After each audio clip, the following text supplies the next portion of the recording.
ጸብጻብ ስፖርት 325 ለካቲት ኣብ ቀዳማይ ደረጃ ተቐሚጣን ውድድር ዝሒዝናዮ ዘለና ዓመት ትመርሕ ዘላ ዓባይ ክለብ ሊቨርፑል ሕጂ እውን ኣብ ልዕሊ ዌስት ሃም ናይ 3-2 ጸቢብ ዓወታ መዝጊባ ዕብላላ ናብ ፍጹም ሻምፒዮንነት ተቃርቦላ። ኣብታ ኣሌክሳንደር ኣርኖልድ ኮኸብ ኮይኑ ዘምሰየ ጸወታ ሊቨርፑል ኣብ መበል 90 ደቂቕ ብመገዲ ዋይናልደን መሪሕነቱ እኳ እንተሓዘ ድሕሪ 3 ደቂቕ ዌስት ሃም ብመገዲ ኢሳ ዲዮፕ ተማዓራርያን ዕረፍቲ ከዓ ብማዕረ ውጽኢት 1-1 ወጽአን። ድሕሪ ዕረፍቲ ኣብ መበል 54 ደቂቕ ብመገዲ ፓብሎ ፈርናንደስ ዌስት ሃም ጸወታ ክትመርሖ ጀመረት። እቲ ጽቡቕ ምንቅስቓስ ዝተረኣየ ጸወታ ኣብ መበል 68 ደቂቕ ብኮኸብ ተጻዋታይ መሐመድ ሳላሕ ከም እንደገና ተማዓራርያ ጸወታ ብማዕረ ተወዲኡ እናተባህለ በቲ በዓል ውዕለታ ኮይኑ ዘሎ ጸሊም ኮኸብ ሳዲዮ ማነ ኣብ መበል 81 ደቂቕ ሊቨርፑል ናብ መሪሕነት መልስ ሸቶ ረኸበት። ጸወታ ከዓ 3-2 ኾነ። ዓባይ ክለብ ሊቨርፑል ናይ ዘይተሰዓርነት ጉዕዛ ኣብ ጸወታታት እንግሊዝ ቀጻሊ ጌራቶ ድሕሪ ቁሩብ ደቂቕ እውን ማነ ጎል ኣመልዩ እኳ እንተነበረ ብቫር ተራእያ ካብ ጸወታ ወጻኢ ስለ ዝነበረ ተሰሪዛ። ብሓፈሻ ውጽኢት ከዓ 3-2 ሙሉእ ዓወታ መዝጊባ እቲ ብማንቸስተር ሲቲ ተታሒዙ ዝነበረ ናይ 18 ተኸታተልቲ ዓወታት ሪከርድ ተማዓራርያቶ።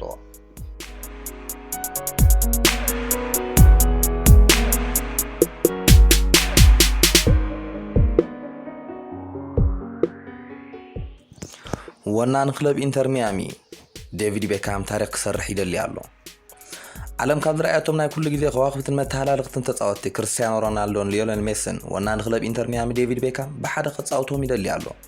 ሮናልዶን ሜሲን ደጋንታ ኮይኖም ክጻወቱ ዝኾነ ሰብ ሓሲቦ ዝፈልጥ የለን። ቤካም ግን ነዚ ክገብር ዝሓለነ እዩ ዝመስል። እዚ ነገር ፍጹም ንኽኸውን ግን ማዕረ ክንደይ ከቢድ ይርዱ ይመስል። ኣብ ባርሳ ጽቡቕ ከም ዘየለ ዝንገረሉ ሜሲ ብቤካም ልዑል መጠን ገንዘብ ተኸፊልዎ ክሰጋገር ኣብ ዓይኒ ኢንተር ሚያሚ ኣትዩ ከም ዘሎ ይፍለጥ። ሮናልዶ እውን ካብ ጁቬ ከፈርሞ ድሌት ከም ዘለዎ ቤካም ኣይሓበን።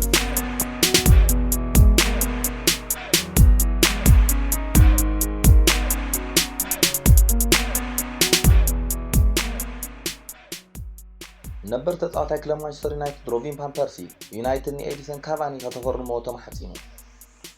እዚ ረጋያው ናይ ሾርቶ ማሽን ኣብ መወዳእታ ዝዓመት ምስ ዘላ ጋንትኡ ፒኤስጂ ውዕሉ ኪዑ ናጻ ተጻዋታይ ክኸውን እዩ። ሆላንዳዊ ነበር ኮኸብ ተጻዋታይ ማንቸስተር ዩናይትድ ኣብ ዘውፅኦ መግለጺ ካቫኒ ኣብ ብዙሓት ጋንታታት ዝተፈተነ ብሉጽ ኣጥቃዕ እዩ፣ ንማንቸስተር ብልክዕ ዘድልያ እዩ፣ ተቐዳዲማ ከተፈርሞ እውን ኣለዋ ይብል ቫን ፐርሲ።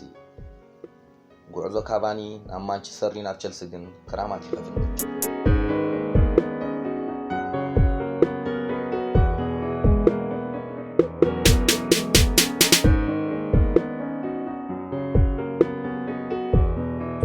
ኣሰልጣኒ ክለብ ሮማ ነቲ ንምክልኻል ማንቸስተር ዩናይትድ መንፊት ዝቐየረ ብልቓሕ ምስ ሮማ ዝጻወት ዘሎ ክሪስ ስሞሊን ብቆመነት ከፈርሞ ከም ዝደሊ ሓቢሩ።